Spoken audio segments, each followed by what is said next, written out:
Alors, est-ce que c'est bizarre de revenir à terre ? Non, c'est pas bizarre. Ce qui était bizarre, c'est que moi, je m'attendais pas du tout à cet accueil-là, autant de monde, d'être reçu par le roi, d'être reçu à la grande place comme les grands sportifs belges. Donc c'est ça qui fait bizarre.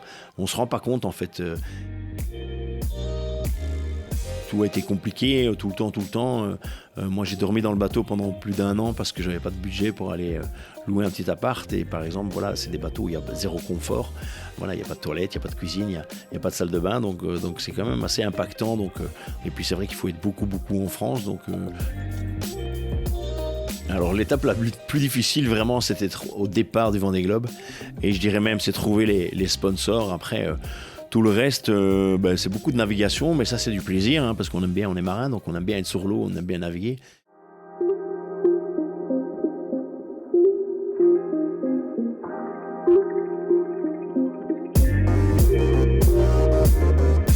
Bonjour et bienvenue sur Storylifique, le podcast 100% outdoor. Je suis NB et je te propose de découvrir avec moi des explorateurs, aventuriers, sportifs de haut niveau et autres dévoreurs de vie qui vont te parler de leur parcours inspirant pour réveiller ton envie de vivre tes rêves. Car si eux l'ont fait, toi aussi tu peux le faire. Et simplement en écoutant, tu soutiens déjà la reforestation car ici, on ambitionne de planter des arbres avec les oreilles. Alors n'hésite pas à partager ce podcast et d'avance je te dis merci.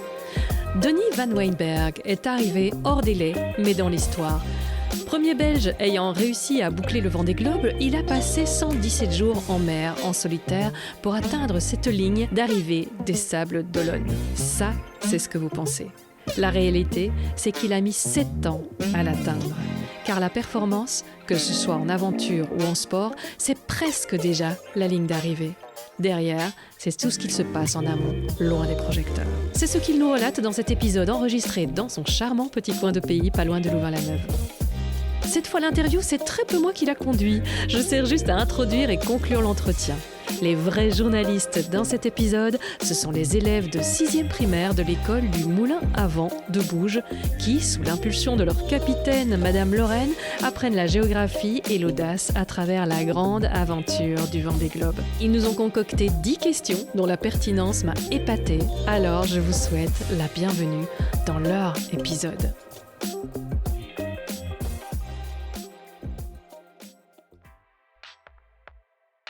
L'aventure, oui, mais mal équipée, c'est pas le pied. Une veste qui se transforme en piscine, une tente qui joue les filles de l'air ou des chaussures qui n'assurent pas votre sécurité, il y a des mésaventures sans intérêt qu'il vaut mieux éviter. Parce qu'un bon conseil peut faire toute la différence, évitez les galères et faites-vous conseiller par des experts. Ils vous attendent en magasin et sur iceadventure.com. Ice Adventure, adventure is everywhere.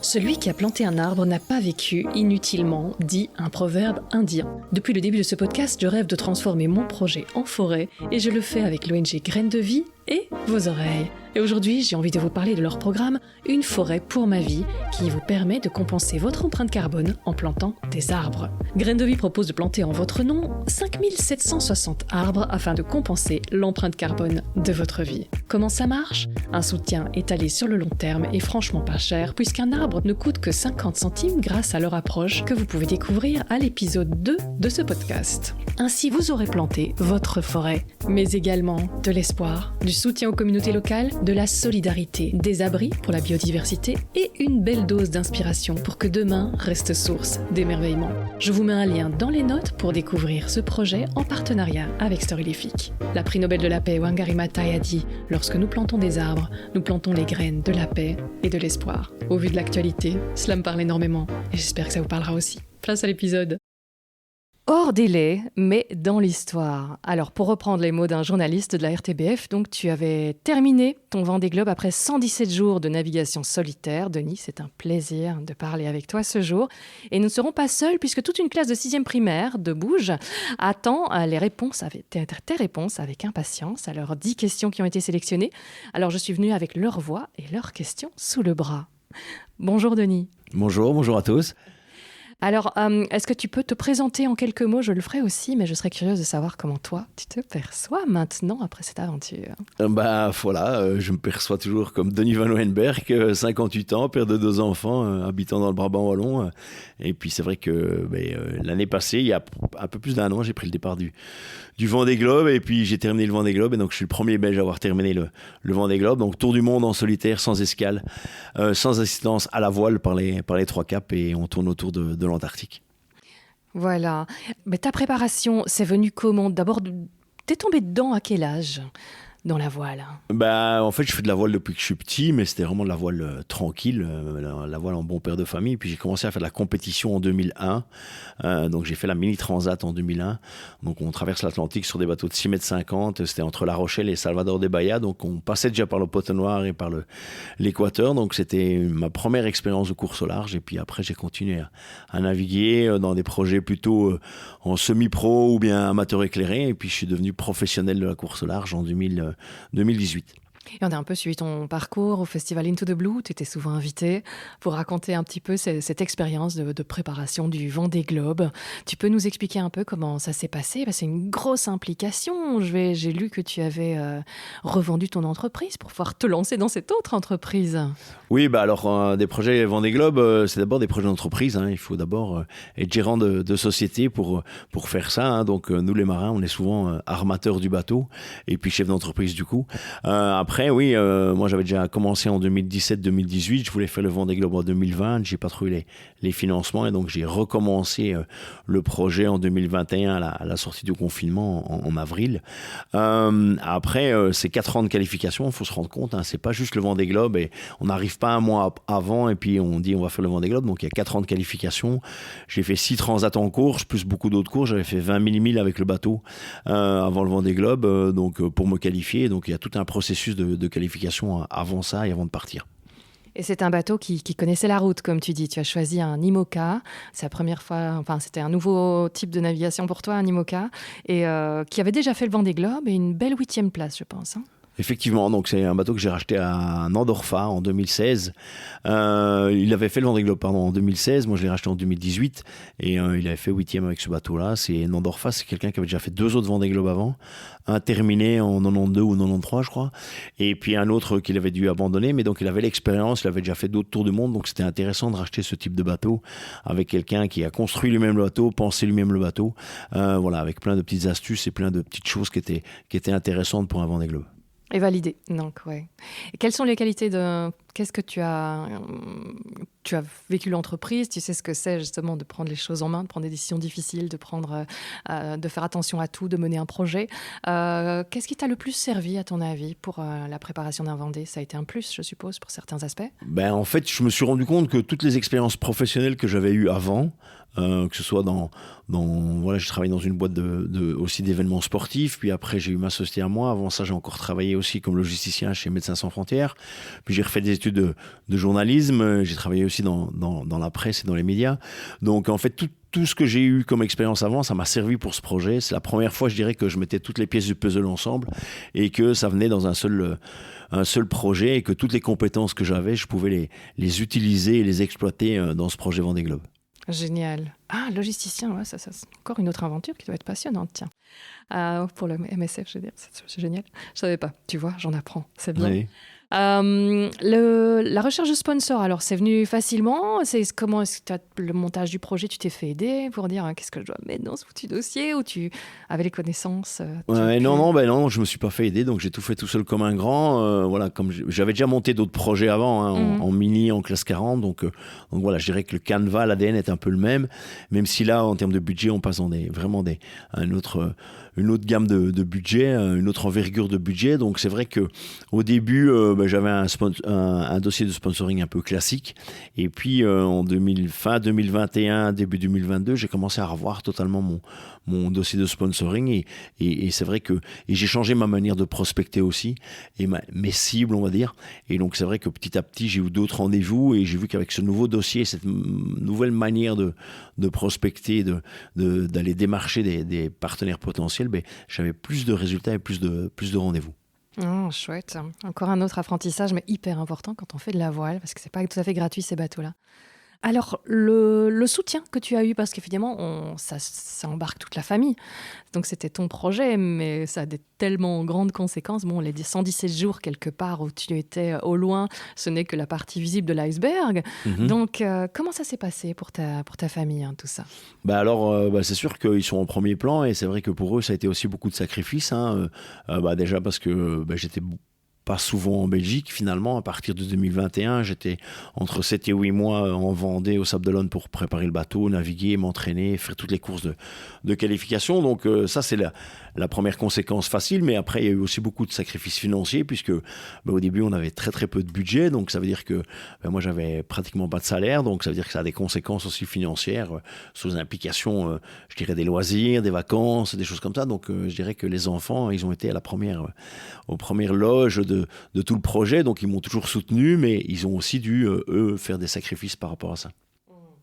Oui, donc c'est vraiment important d'avoir un soutien inconditionnel quelque part des proches pour tenir dans la durée et aussi pour être serein pour partir et pas avoir cette pression énorme en disant faut que je termine, il faut que j'y arrive pour justifier tous les sacrifices qu'ils ont encourus. Donc oui, l'entourage, c'est génial s'ils étaient de ton côté. Comment ça s'est passé les adieux sur le pont? Le jour même, on est un peu dans un autre mood, hein, donc on se rend pas bien compte. Là, j'en ai parlé l'autre jour avec mon fils justement. Il me disait il y avait un tel. Je me souvenais pas qu'il y avait telle ou telle personne. Il me parlait d'un de ses copains qui était là. Je me souvenais pas, par exemple. Non, on est vraiment très centré sur soi-même en fait, et c'est vrai qu'on passe peut-être à côté de plein de choses, on se rend pas compte de plein de choses. C'est plus facile d'apprécier évidemment l'arrivée et la soirée de retour que la soirée de départ par exemple. Donc nous on avait fait une chouette soirée une dizaine de jours avant, mais c'est vrai que même déjà à ce moment-là on est déjà ailleurs quoi. Tu avais fait une préparation mentale d'ailleurs, technique et mentale. Hein. Physique d'abord, et puis mentale aussi. Voilà. Après, c'est vrai que moi, ça faisait déjà maintenant plus de 24 ans, 25 ans que je fais de la course au large. Donc on sait un peu à quoi s'attendre. Même si aller naviguer dans les mers du Sud et à partir, je dirais, des îles de Sainte-Hélène, c'est des routes qu'on ne connaît pas, hein, puisqu'on n'y va que quand on fait des courses à la voile. Il n'y a pas de trafic là-bas. Et donc, moi, j'avais jamais été là-bas. Donc, c'est vrai que c'est d'autres dimensions. C'est une autre manière de naviguer. Voilà, je pourrais maintenant coacher des gens qui iraient naviguer dans ces zones-là parce que c'est vrai que c'est vraiment tout à fait particulier. Ouais, et là, relever les défis et faire avec ce qu'on a, ton expérience d'entrepreneur, t'a peut-être aussi aidé à garder le moral, le mental voulu dans les moments critiques? Ouais, alors ça, je sais pas si c'est le mental d'entrepreneur ou je dirais le mindset d'entrepreneur. Je pense que là, c'est plutôt le mental du sportif. Et puis, de toute façon, il n'y a pas beaucoup d'exutoires possibles dans ces endroits-là. Hein. Il n'y a pas beaucoup d'endroits pour s'arrêter. Donc, une fois qu'on est parti, on est en haut de toboggan et puis il faut aller jusqu'au bout du toboggan. Donc, on gère avec ce qu'on a et c'est vrai qu'on gère les événements comme on peut, quoi. Super, je vais passer aux questions des enfants maintenant. Alors, la classe de 6e primaire du Moulin à Vent, Bouge 2, de ma plus petite, Amandine. Je cherche les questions que tu n'as pas voulu écouter à l'avance, donc c'est du live de ce côté-là pour nous. Bonjour Denis, j'ai une question pour vous. Est-ce que vous avez été confronté à de terribles tempêtes pendant votre voyage? Si oui, est-ce que ça s'est bien passé? Et ton nom? Emma.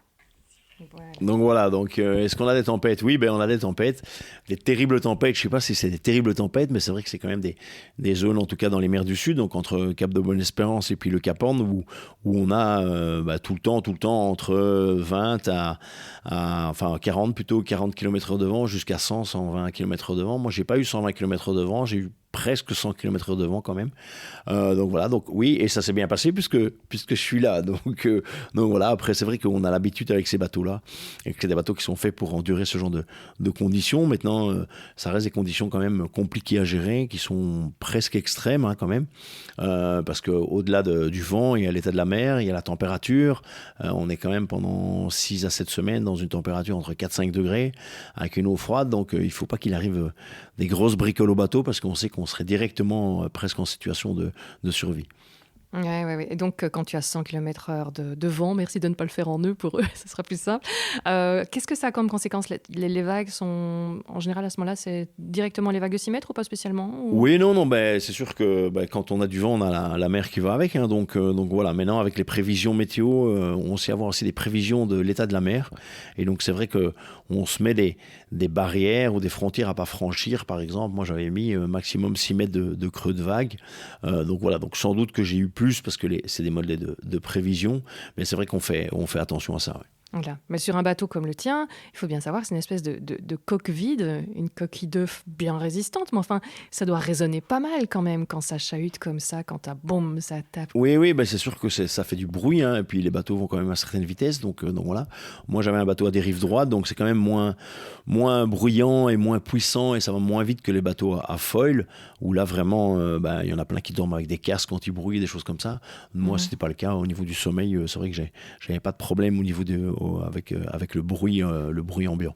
D'accord. Voilà donc les tempêtes. La question suivante. Bonjour, je m'appelle Chloé. Est-ce que cela a été dur mentalement ? Alors, est-ce que ça a été dur mentalement ? Oui, ça a été dur mentalement, forcément. C'est pas simple de naviguer tout seul, sans assistance, sans escale, comme ça autour du monde, dans des coins les plus isolés et les plus hostiles, hein, sur les mers. Hein. Donc, on est quand même dans les coins les plus isolés au monde. Hein. Même quand on est au milieu du désert, il y a toujours quelqu'un qui est plus proche. Là, parfois, on est dans des endroits où la première terre habitée est à plus de 2000 km. Hein. Donc, on peut imaginer que s'il y a un problème, forcément, c'est compliqué de venir vous chercher.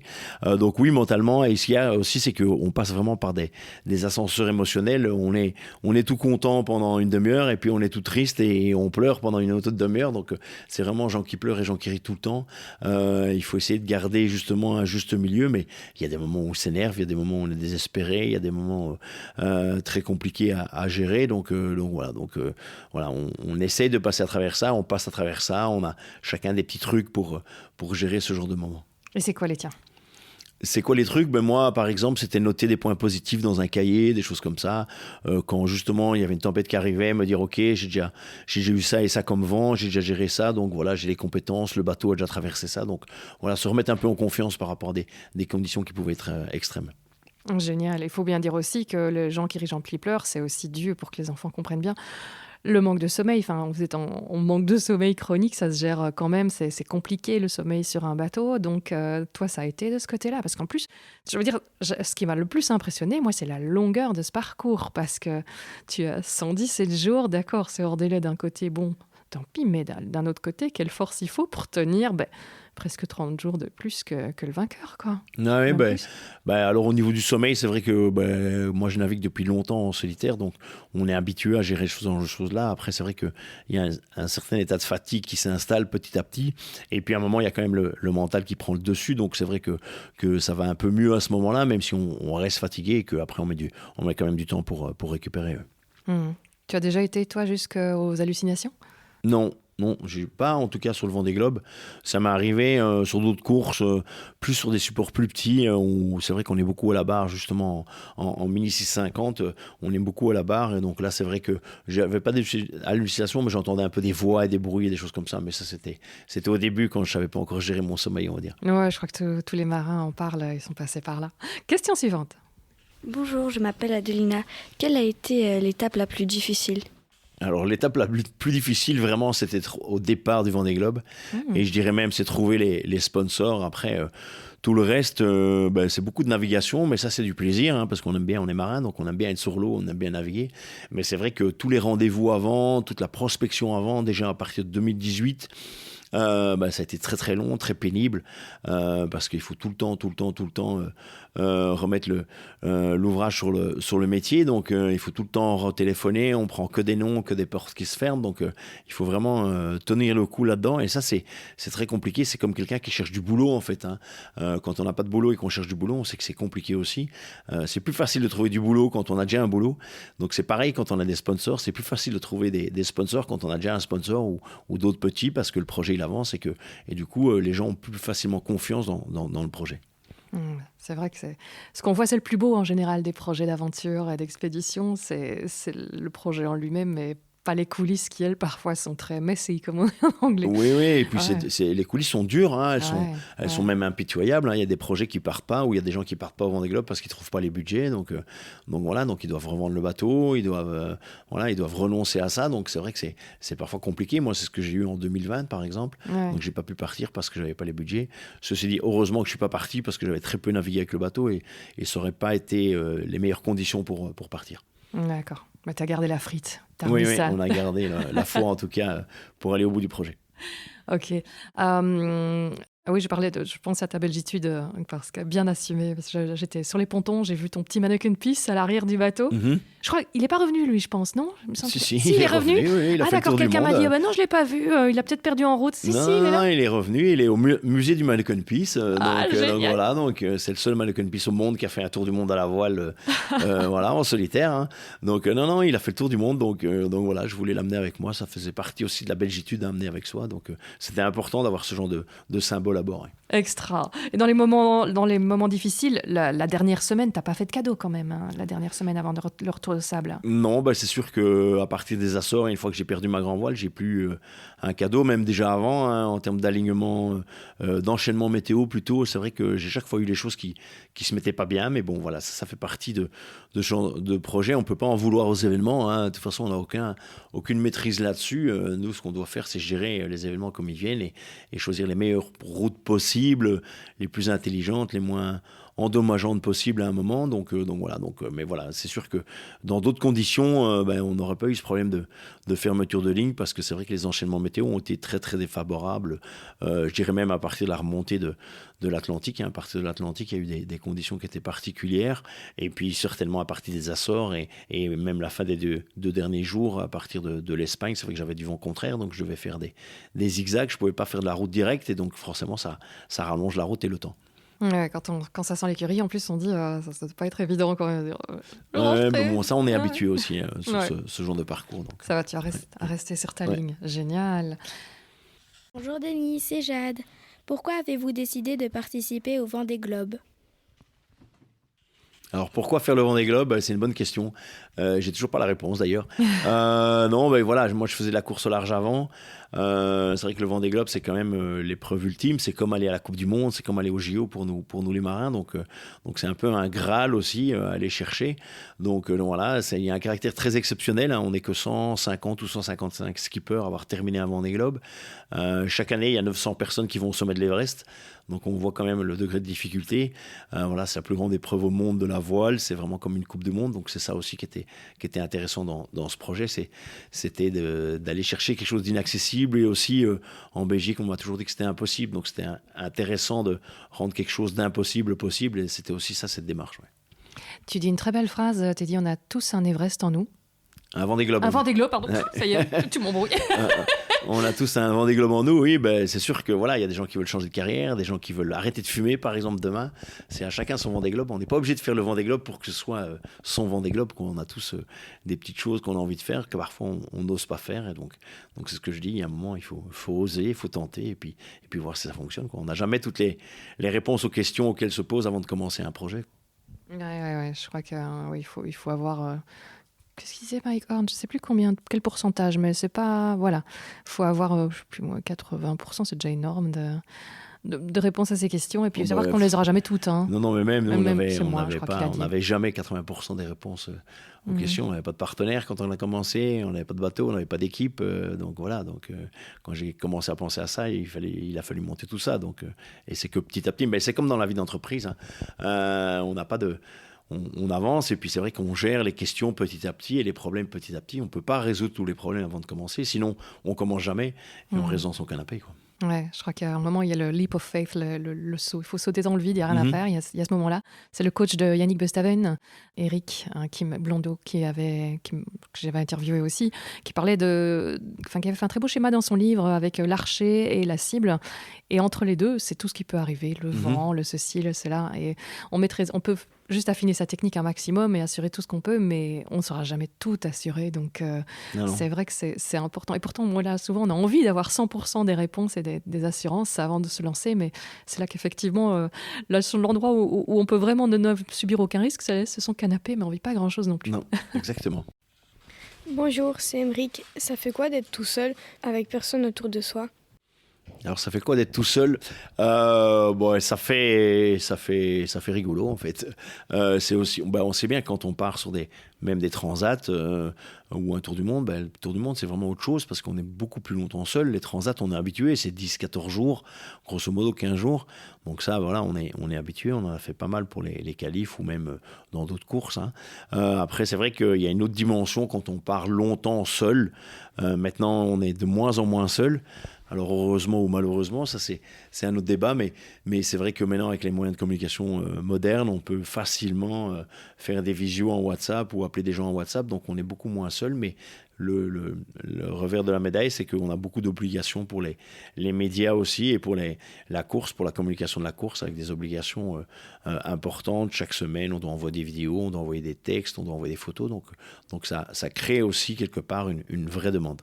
Ouais. Moi, je me suis dit aussi, est-ce que c'est pas vraiment casse-pied, pour être poli parfois? Est-ce qu'ils préféreraient pas à l'ancienne quand on était complètement coupé? Bon, d'un côté, c'est sympa de pouvoir rester en contact un peu avec la famille, mais pour pouvoir rentrer dans sa bulle, ça doit pas être évident dans ces conditions-là, je trouvais.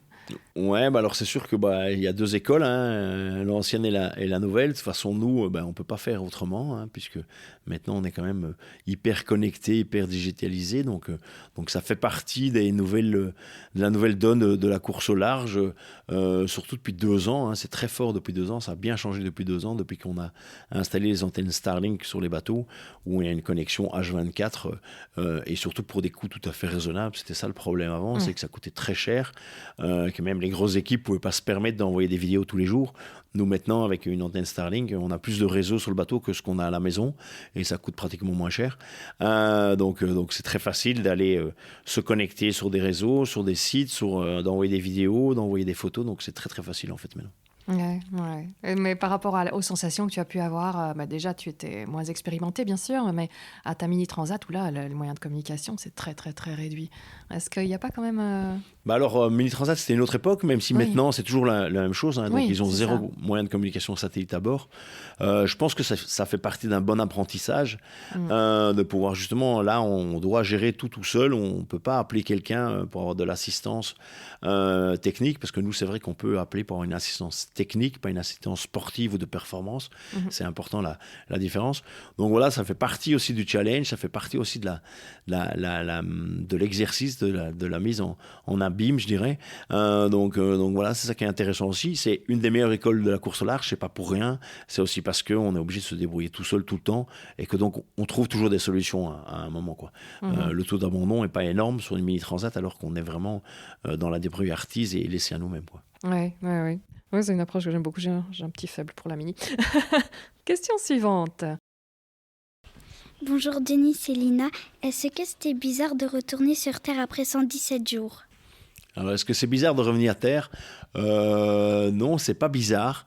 Ce qui était bizarre, c'est que moi, je m'attendais pas du tout à cet accueil-là, autant de monde, autant de médias après. Des centaines de personnes sur les autant de médias après, d'être reçu par le roi, d'être reçu à la grande place comme les grands sportifs belges. Donc c'est ça qui fait bizarre. On se rend pas compte en fait. Et je dirais maintenant, là on a terminé le livre avec un ami journaliste et c'est vrai que c'est là qu'on se rend compte finalement de tout ce qu'il y a eu, de tous les événements qui ont eu. On a du recul et donc c'est qu'après 6-7 mois qu'on se rend compte qu'il y a eu une belle histoire qui a été écrite. Pendant le Vendée Globe ou même à mon arrivée, moi je me rendais pas compte de l'émotion que ça a suscité chez les gens, de l'envergure que ça prenait, de tous les gens qui sont venus m'accueillir. Vraiment, on n'est pas préparé à ça non plus. Et c'est vrai que c'est assez énorme et c'est assez exceptionnel. Ouais, parce que quand j'ai entendu, il y a un bus qui est organisé pour aller voir, je plus qu'il y en a plus qu'un, je crois. Et un ami, Louis-Philippe, qui m'avait appelé, Louis-Philippe Long, qui est aussi aventurier, donc il voulait être de ton aventure aussi en allant se soutenir à l'arrivée. Et je me dis, quoi ? Moi, j'étais au départ, donc je vois le trajet, c'est quand même pas rien depuis la Belgique. Donc, savoir plusieurs bus pour venir t'accueillir, je trouvais ça absolument génial. C'est là que je dis, on est content d'être belge quand même, parce que dès qu'il y a un truc pour lequel on peut s'enthousiamer, les Belges sont là. Voilà. C'est sûr que, après, c'est sûr qu'être le premier Belge à terminer, ça a suscité beaucoup d'engouement, forcément. Et puis, je pense qu'il y avait autre chose derrière aussi, donc c'est ça qui est intéressant dans tout ce projet. Oui, ça a vraiment porté et apporté beaucoup à beaucoup de monde. Bonjour Denis, c'est Charlie. Pensez-vous que vous pourriez gagner le Vendée Globe ? Bonne question. Non, non, parce que je pense qu'il y a plein de paramètres pour gagner le Vendée Globe. Il y a une dizaine de skippers qui peuvent gagner le Vendée Globe, mais il y a déjà une question de talent, il y a une question de budget, il y a une question d'équipe et une question de bateau. Tout ça, c'est lié. Après, ce qui est important au début d'un projet comme ça, c'est de définir son ADN de projet. C'est dire, est-ce qu'on va faire le Vendée Globe pour le terminer ou est-ce qu'on va faire le Vendée Globe pour le gagner? Nous, dans le milieu marin et des gens qui font le Vendée Globe, on dit le Vendée Globe, il y a deux options. Soit c'est le gagner, soit c'est le terminer. Entre les deux, finalement, c'est plus aléatoire parce que c'est quand même une aventure et quelque chose de tellement exceptionnel. Donc non, j'ai pas la compétence et j'ai pas je dirais même l'envie quelque part de gagner le Vendée Globe. Mais non, faut se rendre compte que les gens qui gagnent le Vendée Globe, ils sont souvent plus jeunes que moi aussi, parce qu'il y a un vrai défi physique derrière et que naviguer sur ces nouveaux bateaux à foil, c'est quelque chose de très très arrêtant, très fatigant et aussi en termes de sécurité qui pose des questions. Donc moi, je me vois pas naviguer sur un bateau à foil et pour gagner le Vendée Globe, il faut naviguer sur un bateau à foil. Entre autres, mais il faut beaucoup de choses qui s'alignent, quoi. Voilà, parce qu'il y a IMOCA et IMOCA quoi, maintenant. Hein, donc, sans les foils, c'est tout à fait autre chose. Oui, mais... tout à fait. Ouais. Mais il y a eu combien d'abandons sur le Vendée Globe auquel tu as participé? 7 abandons. Voilà, donc c'est quand même déjà pas mal. Vous étiez 40 au départ, c'est ça? 40 au départ, oui. Ouais, c'est une proportion qui s'inverse complètement. Avant, on était sur 2 tiers d'abandon, 1 tiers d'arrivée. Maintenant, on est à plus de 2 tiers d'arrivée et même pas 1 tiers d'abandon, quoi. Voilà. Bah, je veux dire, ça aussi rajoute à ton exploit que déjà terminer est une victoire. Bonjour Denis, c'est Bilal. Est-ce que tu penses refaire le Vendée Globe dans le futur? Alors, ça, on en a déjà parlé souvent. Non, je ne pense pas refaire le Vendée Globe dans le futur. C'était un projet de 7 ans au total, 4 ans de qualification, avec beaucoup d'implications à tout niveau. Et tout a été compliqué, tout le temps. Moi, j'ai dormi dans le bateau pendant plus d'1 an parce que je n'avais pas de budget pour aller louer un petit appart. Et par exemple, voilà, c'est des bateaux où il y a zéro confort. Voilà, il n'y a pas de toilette, il n'y a pas de cuisine, il n'y a pas de salle de bain. Donc c'est quand même assez impactant. Donc voilà. Et puis, c'est vrai qu'il faut être beaucoup en France. Donc, j'ai pas l'envie de refaire un Vendée Globe. Je referai bien d'autres courses, mais des courses sympas comme la Route du Rhum ou la Transat Jacques Vabre qu'on a vu qui partait, parce que c'est des courses qui sont plus faciles, qui sont plus courtes. Refaire tout un tour du monde, voilà. Si je fais un tour du monde, c'est pour aller visiter et puis voilà, parce que j'ai fait un tour du monde et en fait j'ai rien vu, j'ai vu que de l'eau. Donc c'est un peu paradoxal. Donc voilà, c'est vrai que j'aimerais bien retourner dans plein d'endroits, mais pouvoir m'arrêter et visiter et rencontrer les gens. Est-ce que vous avez rencontré des difficultés sur le Vendée Globe? Étonnant. William. Donc les difficultés, oui, on en a tous les jours sur le Vendée Globe, que ce soit gérer des coups de vent, que ce soit gérer le matériel, faire des réparations. Donc c'est vrai que moi j'ai eu quelques avaries qui étaient conséquentes, dont la dernière au sud des Açores où j'ai cassé la corde qui tient ma grand voile. Donc ma grand voile est tombée, j'ai dû réparer ça plusieurs fois. Et finalement, j'ai trouvé qu'une solution pour envoyer qu'une partie de ma grand voile, donc ça m'a ralenti beaucoup. C'est aussi pour ça que je suis arrivé après 117 jours et pas 110, on va dire. Parce qu'en fait, quand j'étais aux Açores et que je faisais mes routages, j'arrivais grosso modo en 110, 112 jours maximum. Donc c'est vrai que ça m'a beaucoup pénalisé ça. Il y a eu d'autres choses aussi qui ont été compliqué à gérer. J'ai dû monter au mât plusieurs fois pour réparer une girouette. Donc le mât, il fait 28 mètres de haut. Donc 28 mètres, c'est 7 étages. Donc on peut imaginer, monter sur un mât de 7 étages, c'est quand même compliqué, c'est risqué. Donc voilà, il fallait faire attention. Donc on a des difficultés tous les jours, mais on sait aussi qu'on va avoir ça tout le temps et qu'on a beaucoup de préparation technique à ce niveau-là pour pouvoir essayer de réparer le plus de choses possible et en se débrouillant avec ce qu'on a à bord. Oui, parce que déjà monter les 28 mètres, quand ça bouge pas, c'est haut. Oui. Mais alors quand ça bouge, c'est... Ouais, et puis on est seul en mer, on est dans des coins très isolés, donc voilà, ça rajoute tout ça un peu de suspense à l'histoire quand même. Tu restes discipliné pour t'attacher tout le temps sur ton bateau ou... Oui, alors moi je suis quand même régulièrement attaché. Il y a d'autres skippers qui s'attachent jamais, donc chacun son choix. Il y a 2 écoles. Moi je partais plus pour m'attacher. Donc c'est vrai que dès que je sortais de mon cockpit par exemple, je m'attachais en général, sauf s'il fait très calme. Mais voilà, dès qu'on fait des manœuvres de voile, moi en tout cas je m'attachais. Ouais. Bonjour Denis, c'est l'autre Jade. Qu'est-ce que ça vous a fait d'arriver hors délai mais d'être accueilli par autant de monde? Là, il y a une double question. Hein. Qu'est-ce que ça fait d'être accueilli par autant de monde? Comme je disais avant, on ne se rend pas compte qu'il va y avoir autant de monde. On n'est pas préparé à ça. Donc, ça fait très, très plaisir. Ça fait chaud au cœur. Ça fait beaucoup d'émotions. Le fait d'être arrivé hors délai, sur le moment même, on avait quand même réussi un exploit de terminer le Vendée Globe. C'est déjà un exploit en soi. Après, c'est vrai qu'on a une petite amertume par rapport à ça parce qu'on pense que les organisateurs et les directions de course auraient pu faire un effort. Il y a déjà eu des courses où ils changeaient les règles pendant la course. Donc, ça s'est déjà vu. Donc voilà, on ne comprend pas bien pourquoi ils sont restés inflexibles là-dessus. Tout le monde avait tout à gagner, en fait, de changer le délai. Et puis, en plus, voilà, je ne suis pas arrivé 2 semaines ou 3 semaines après le délai. Je suis arrivé 20 heures après le délai. Et encore parce que j'ai ralenti la dernière nuit pour arriver avec les bonnes heures de marée au Sable d'Olonne et pour arriver aussi entre 9 et 10 heures pour qu'il n'y ait pas faire lever les gens à 4 heures du matin. Donc voilà, sinon j'arrivais à 4 heures du matin, donc ça aurait été 16 heures hors délai. Donc voilà, c'est un peu dérisoire et un peu mesquin, je trouve, de la part des organisateurs et de la direction de course de ne pas avoir changé le finish line. C'est tout. Mais moi, j'ai encore 1 ou 2 questions pour terminer que je pose à tout le monde. Je vais peut-être juste te poser la question avant de passer sur les 3 questions de la fin. Tes moments forts, ce que tu retiens vraiment quand on parle du Vendée Globe, tu te vois à certains endroits, tu revois certaines choses, les premières choses qui te reviennent à l'esprit. Non, ce que je vois vraiment, c'est la gestion du projet sur 7 ans et le fait le chemin qui a été parcouru en 7 ans pour arriver à terminer et puis passer la ligne d'arrivée. Ça, c'est vraiment ce que je retiens. Des moments forts, il y en a plein. Il y a la qualification, une partie de la qualification que j'obtiens à New York en arrivant en solitaire au pied de Manhattan. Donc ça, forcément, c'est un grand moment. Il y a d'autres moments. Il y a les arrivées en Martinique, puisqu'on est arrivé 2 fois en Martinique. Il y a plein de choses qui sont quand même voilà, je dirais, iconiques. Et puis après, oui, l'arrivée, la Grand Place, le Roi, c'est des choses qui sont énormes. Donc c'est ces moments-là que je retiens, qui sont tout le chemin du projet et puis la consécration en fait quand on est arrivé et tout ce qui s'est passé après dans les médias et en Belgique. Quel est le fait, l'erreur qui t'a le plus appris? Moi, je pense qu'il n'y a pas une erreur, il y a beaucoup d'erreurs qu'on fait et qui nous font apprendre. Ce qu'il faut, c'est pouvoir déjà se rendre compte que c'est des erreurs, ne pas rester obstiné, parce que c'est sûr que si on a un problème et qu'on apporte toujours la même solution, le problème il va rester. Donc à un moment, il faut quand même changer de solution et changer son fusil d'épaule. Donc c'est important de pouvoir réfléchir à ça, de se remettre en question, et puis après de pouvoir définir, je dirais, des objectifs à moyen et long terme. Je dirais c'est peut-être ça, c'est que sur la première version du projet 2017, 2018, 2019, j'avais pas vraiment de feuille de route avec des victoires à aller chercher, des choses qu'on pouvait verbaliser, des choses qui étaient atteignables. Et c'est vrai que à partir de 2021 à 2022, je me suis inscrit 4 victoires qui étaient importantes à aller chercher. Et donc ça a permis de faire grandir le projet, ça a permis de justement séquencer le projet et d'avoir des choses qui étaient verbalisables et atteignables et pour moi et pour l'équipe. Et donc c'était important.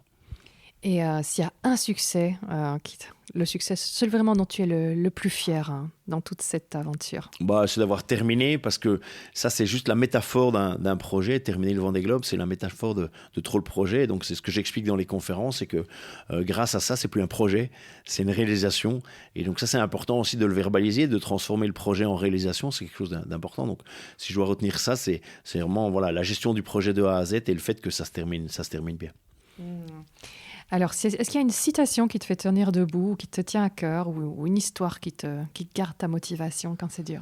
Ouais, il y en a plein. D'ailleurs, sur chaque page d'un nouveau chapitre dans le livre, on a une petite citation que j'aime bien. Bon, forcément, il y a des citations de Brel. Je pense que c'est quelqu'un d'inspirant.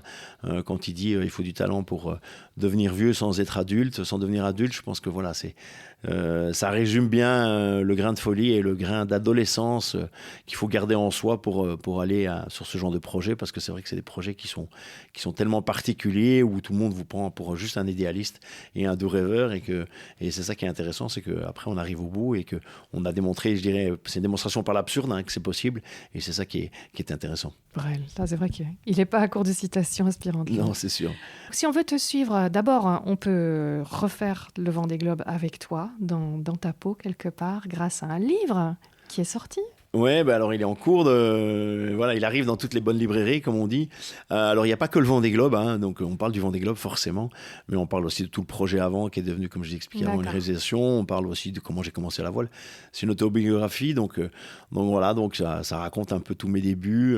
C'est ça qui est aussi, je pense, sympa, c'est qu'on parle pas que de voile et on parle pas que du Vendée Globe, parce que sinon ça intéresse que les marins et que les voileux. On parle de la gestion du projet, la recherche des partenaires, la gestion de l'équipe aussi, de tout ça, comment on est arrivé grâce à cette équipe merveilleuse de bénévoles, hein, qui a fait beaucoup de sacrifices. On est arrivé à être au départ et puis à l'arrivée.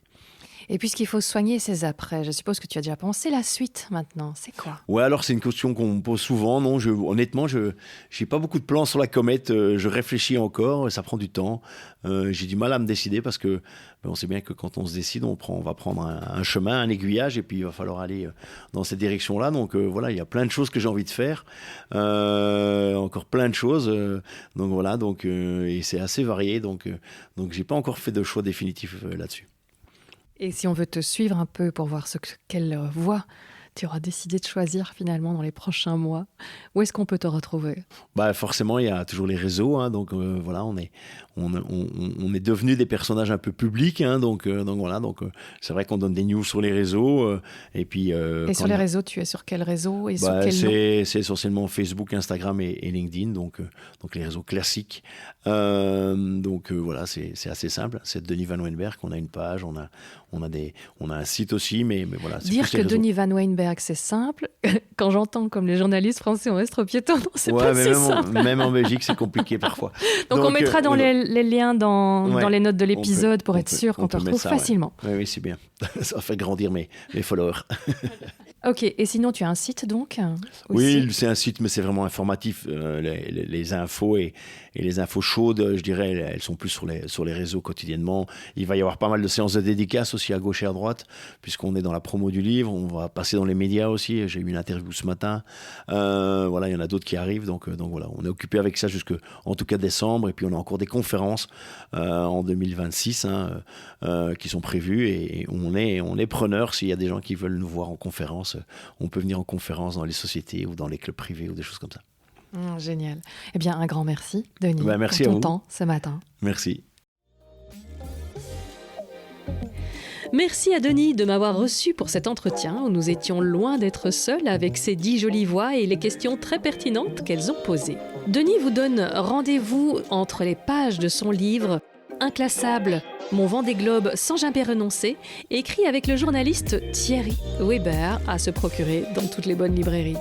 Tous les liens vers les réseaux de Denis et la page web de son épisode pour plus d'infos et de photos sont dans les notes. Et comme toujours, je termine en vous demandant de faire un petit geste tout simple qui fait un monde de différence pour le projet. Storylific soutient la reforestation avec l'ONG Graines de Vie. Donc si l'épisode vous a plu, partagez-le sur vos réseaux ou parlez-en autour de vous, car plus il y a d'oreilles, plus on pourra faire avancer ce projet. Merci à AS Adventure pour son soutien continu à Storylific et merci à vous, toujours plus nombreux, pour vos écoutes. À bientôt!